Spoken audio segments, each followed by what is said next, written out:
Awakening does not arrive as a permanent gaze, locked onto the infinite. It arrives as a rupture, clean, unmistakable, irreversible. Something collapses that never quite existed, and what remains does not need to convince itself of anything ever again. That first rupture carries a strange innocence. Consciousness recognizes itself without reference, without scaffolding, without an observer left standing outside the recognition.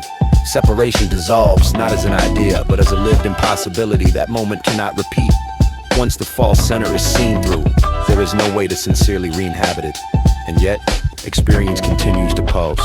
Eyes remain open, yet blinking persist. Subsequent moments can arrive that feel just as total, just as decisive, just as final. Not because awakening has reversed, but because what awakened illuminates continues to reveal its own depth. Conditioning loosens further residual identity, releases its grip.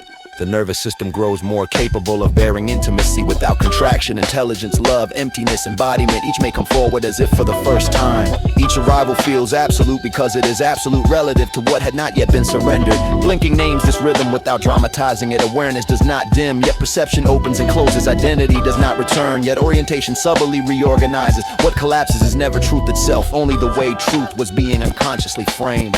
Peak realization and trait realization quietly diverge here. Peaks still occur, sometimes vast, sometimes ordinary, sometimes devastatingly simple. Traits deepen, less visible, more pervasive, harder to narrate. The need for confirmation dissolves even as revelation continues. Classical traditions have always known this, though rarely shouted at Zen, never stopped at a single seeing. Advaita never mistook first recognition for final embodiment. Mahayana never separated emptiness from compassion. Kashmir Shaivism never treated recognition as a one-time event. Each spoke differently, yet all pointed to the same subtle fact. Awakening is not repeated, but it is continuously clarified. Blinking does not interrupt sight, blinking protects it. Awakening does not require uninterrupted luminosity. It requires no defense against the natural oscillation of experience. Awareness remains awake whether perception sharpens or softens, whether insight detonates or quietly integrates. Awakening happens only once.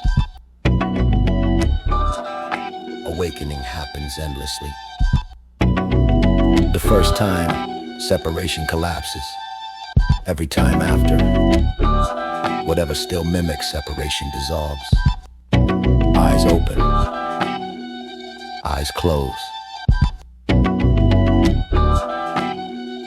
Nothing essential is lost. That is not regression. That is refinement.